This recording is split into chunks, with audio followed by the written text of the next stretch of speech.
One of the greatest stats that I've heard is that I don't have the exact numbers at my fingertips, but most of his net worth came after the age of 65.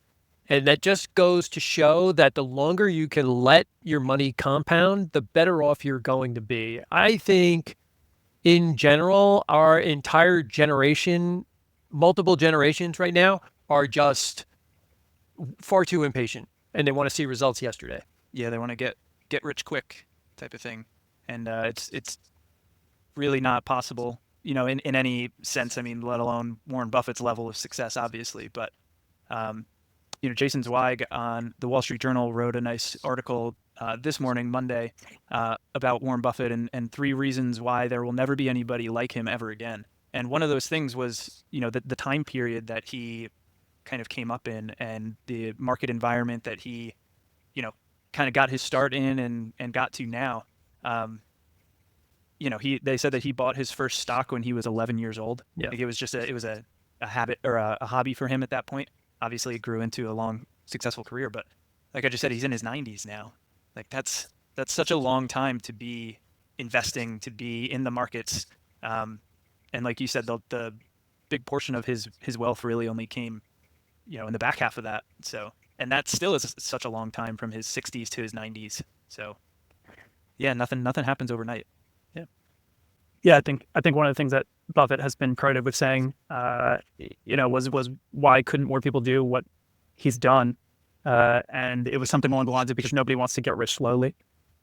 Just to your guys' points about that, and another just like general truism about investing from Buffett that I've always liked is he said something along the lines of like that investing is in a game where the guy with the 160 IQ beats a guy with the 130 IQ, and that like once you have average intelligence and you're doing reasonable things, that it's really more about your temperament and just being able to hang in there and kind of endure the volatility that comes with equity investing, as opposed to trying to outsmart everybody else out there. And a lot of the things that he said are kind of like you read them and you know that they're true, but then in practice, it just seems like human beings, all of us, for whatever reason, just can't follow them, or at least not consistently enough to have really good results over time.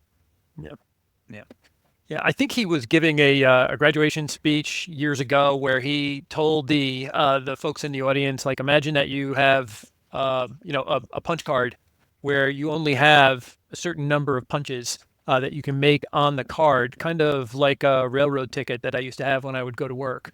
Uh, if you think about your investment decisions that way, where I'm only going to get to punch this card 15 or 20 times in my life, it kind of makes you stop and think about which way you want to go. And bundled with that thought is the idea that he is now telling the next generation, family and friends, that they really should shy away from picking stocks and going more towards the index funds, which I think makes a lot of sense. But it is counter to how he made his money.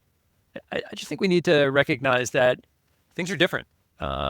This is also a dude who buys businesses, not invests in their stocks for the most part. Like obviously Berkshire notably has investments in things like Apple and other companies that they don't own outright, but like the business that produces cash for the reinvestment that Buffett has used buys entire companies, and we're not in positions to do that. I think if I have an issue with Buffettisms, if we'll call them that, is that they can kind of be like a Rorschach test, and they can be like what anyone wants to see in them. So you could take like what I think are two specific lessons from what Warren Buffett has done over time, or anybody for that matter, when I think the most valuable stuff that Buffett has given to individual investors are just the general truisms about investing, as opposed to the specific lessons of like, hey, concentrate and buy Geico stock, when it's below its book value. Like that's not what you should be learning from Warren Buffett, I don't think, at least. But some people will see it that way, and I suppose that's up for them to interpret.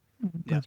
Yeah, there's another part of that article from Jason Zweig that kind of speaks to that a little bit, and he broke down like who Warren Buffett was as a person, and I think if you think about what he did and how obsessed he is and was with markets and how much he read, Zweig profiled how he would go to the amusement park with his kids, and while they were in line, he would be reading like corporate earnings sheets from all these different companies, and he would just be reading about the markets and different companies.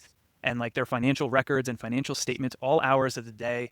Like he hardly took trips. He worked all the time, and he has this crazy photographic memory that he can just remember all of these numbers and data points about companies and stuff. So like he is a unicorn. Like trying to pick stocks like your Warren Buffett, I don't think that the average person can do something like that or wants to do something like that. Like Zweig was talking about how little of a personal life he had because he was always at the office. He was always reading about all of these companies, like Brendan said, that he wanted to buy or that he wanted to invest in. And yeah, if you take the very specific lessons from that, it's like, oh well, I need to do that too. And I don't know many people out there who would want to do that or could possibly realistically do that. So yeah, there may never be another person like Warren Buffett. So trying to be like Warren Buffett is, it's a moot point. If you want to be reading corporate filings instead of spending time with your family, then God bless. But I'm not sure you need to aspire to that to learn something from Warren Buffett. Is I guess how I would put that. Yeah. He and Charlie Munger both had one line that I have used on easily a half a dozen of these videos. Don't interrupt the compounding, which is honestly, when you're dealing with human beings, it's one of the hardest points to get across to folks is that if you've put money into a good investment, leave it alone. Leave it alone. You don't have to rip it up. The analogy I had when I was a broker at Lehman Brothers was, Mr. Jones, you wouldn't plant a tree and go and rip it out by the roots a month from now to see if it's growing. You got to leave it alone. Yeah. Yeah, and that speaks to what we do now with folks too. We've talked about it a lot in the past where you want to set an allocation based on a bunch of financial planning work and background research on people and their goals and what the money is made for. And not guesses about the short term. I mean, that's another thing that I think laudable about Warren Buffett is that he'll never sit there and try to tell you for certain that he knows what's coming next. It's that we don't know what's coming next. We know in general that market declines are going to happen. We can't predict them, but we need to be prepared for them because there's no way to get the equity returns that you want without sitting through them. Yeah. Or if somebody's trying to tell you that there is, then they're lying to you. Yeah. I think there was a quote in the article, and I might be paraphrasing here, but he said something along the lines of like, if you find an outstanding company with outstanding management, the ideal holding period is forever. Right. You find something good enough that you want to buy that has good management and people in place, hold on to that. But even that, it's like, you don't have to take that as literally as it's been said. Like he's talking again about a company that he wants to buy. You know what you could also do is you could buy the S&P 500, which is going to give you the aggregate performance of the 500 biggest companies in the United States and say, hey, do I think their management's smart enough to get me through fill in the blank economic crisis? Sure. Yeah. Okay. Well, then I'm going to continue holding them, even if things feel worse this week than they did last week, which is likely going to occur dozens of times throughout the course of even a year or two. Yeah. One more thing I'll add about Buffett was that in the worst of times, this guy always seemed to have the cash. And so he had the flexibility to take advantage of some really opportune times in market history. The quote that he gave to a reporter in 1974, they asked him about how he felt with this market down as much as it was. And his quote was, I feel like an oversexed guy in a whorehouse.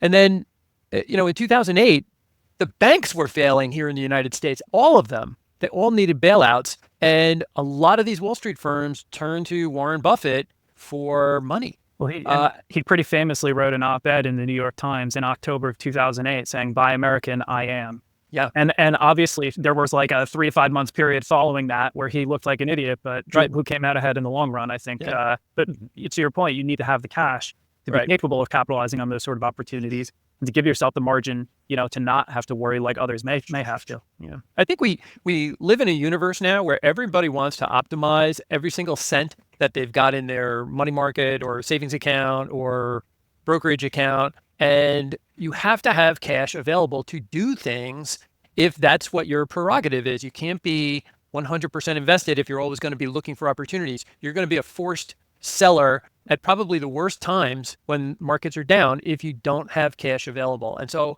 we spend a lot of time talking about having a proper asset allocation. This is exactly what he followed. Not only did he really do his homework in terms of researching the investment opportunities that he had, but he always focused on having cash available. And I think that's a part that a takeaway from Buffett that a lot of people missed, that you have to have some type of cash reserve at all times for emergencies or emergency opportunities. Yeah, I think like you said, a lot of good lessons to learn from Warren Buffett. Some specific, some not very specific. So no better time than now to talk about him as he steps down, from a prolific career as the CEO of Berkshire Hathaway. You can have cherry Coke every day now. Yeah.